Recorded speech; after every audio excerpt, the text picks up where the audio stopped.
Hi y'all, this is Serious About the Craft Part 2. People who are dedicated to getting more in tune with the mystical realms and areas, it is essential that we not succumb to the seduction of the mundane and complacency.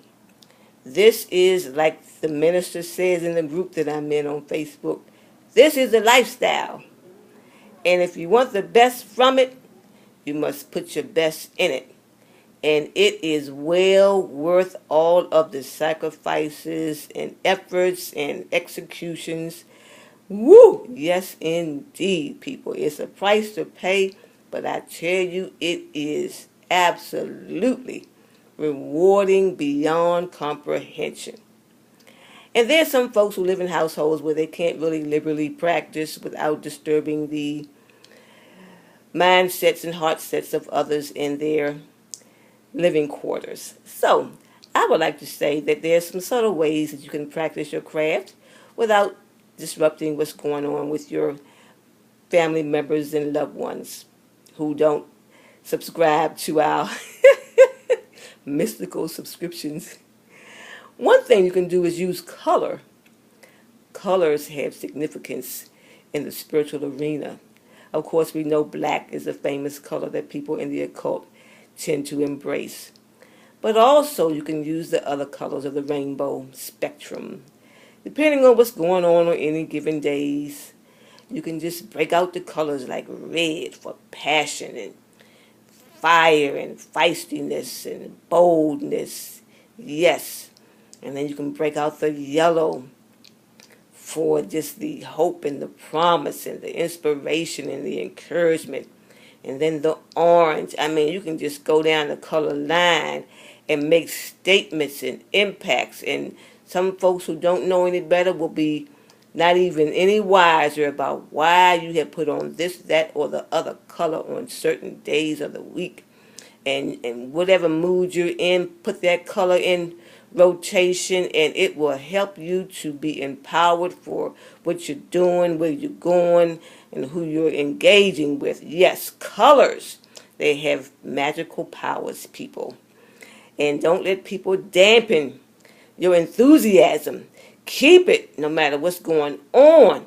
You just go ahead and be exhilarated about nature and being out and about and enjoying the surrounding beauty and gorgeousness that exists with the trees and the earth and the grass and the air and the water and the flowing and the currencies of the water and the pouring forth of the water. Yes, water has memory, and the elements do show appreciation when we extend such to them.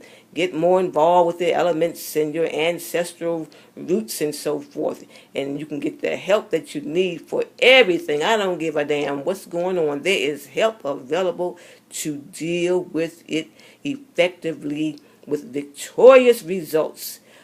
That is non-stop. Even when we have our challenges, we just have to keep them in their places, in perspective, and keep on putting ourselves in the areas where we need to accomplish our endeavors, and don't be deterred, and don't let whatever the challenges are impede you from moving forward.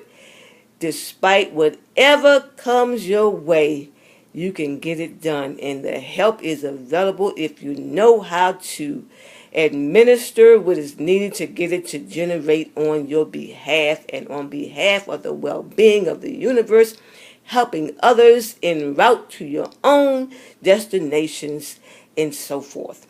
So, colors, and also, people, it's important to know how to use at least a few mudras, because sometimes you may not have the tools with you, the material tools, but you always have your hands where you can do the mudras, and you can make the pyramid sign, and you can just go on YouTube and look it up and see the various ones that are being used and practiced, and the word is spelled M-U-D-R-A.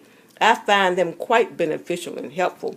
And also, I've got my spray bottles. Y'all have seen me do a previous video, well, a couple of videos, using those spray bottles, and I put some crystal chips in, I put a Peridot chip in one of my spray bottles and a tourmaline chip in one of my spray bottles. And I mean to tell you, I got this idea from Jasmine of the Let's Talk Magic group. And shout out and thank you to Jasmine, because she said she was in the grocery store and she sprayed some Florida water right where she was, because it was necessary, because someone had gotten in her space with some low energy flow going on, and she nipped that in the bud with her Florida spray bottle she said she carries with her. So I don't do the Florida water. That's not my cup of tea. I don't roll with that. But I decided to do my own DC water, and I shared about that previously. But anyhow, I had the idea to put some crystal chips in a couple of bottles. And I mean, I went out yesterday on some errands, and I took my spray bottle with the tourmaline chip in the bottom, and I sprayed that shit. I shouldn't say shit, please forgive me. I didn't mean to call it that. I want to be respectful. But I sprayed that, and I felt the power when I had it, the mist in the air from it. I sprayed it on my arm, and I felt the power generation from it. So when I got into some low energy zones, I sprayed it. I was like, push, push, push. Yes, indeed. I love that idea. And today I went out and did one of my walks. I love to walk because it's therapeutic. And I was spraying. I had my bottle with the Peridot chip in it, and I sprayed that on the low frequency areas. So it is quite helpful because the power is in the air, and I sprayed it around where I reside. So you can do that, and when you spray things, I don't think people who are anti-magic will get the drift of what you're doing. Just, make some innocent comment about it. I'm just spraying some water for, refreshment. You can say something innocent. People don't know a lot of times what's going on. And also, what else can you use in a subtle way? Oh, words, because words are spells. That's what we get that word spelling from. Words are spells. So just be mindful of the words you use. You don't want to use words that are going to bound you, words that are going to limit you, words that are going to keep you caged and boxed and not sufficiently free flowing and so forth. So, choose your words wisely, and don't let anything, come out your mouth, because that's going to have an effect and a bearing on the tone of your attitude and the tone of your day and the tone of how you engage with others.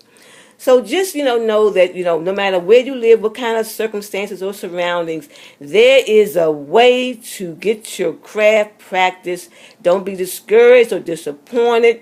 Don't have any sorrow because you feel like you're somewhere where you can't just be freestyling or whatever the case may be.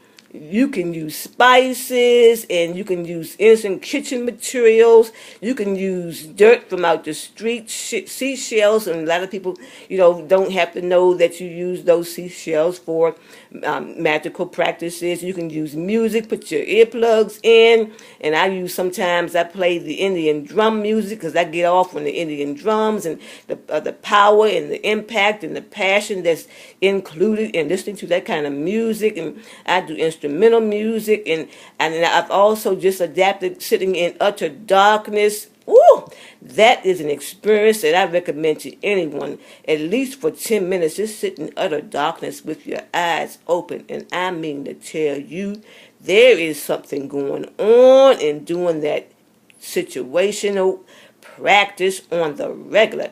I intend to make it a habit because it is already proven to be worthwhile. Woo! Yes, indeed. But again, doing that alone is not going to get you to high levels in evolutionary statuses. It's about a package deal. You got to find out what the package deal is that works for you, because it's not just one thing or two things. It's a combination of things that help us to get ourselves in realms of higher learning and so forth and so on. So thank y'all for listening. Bye now.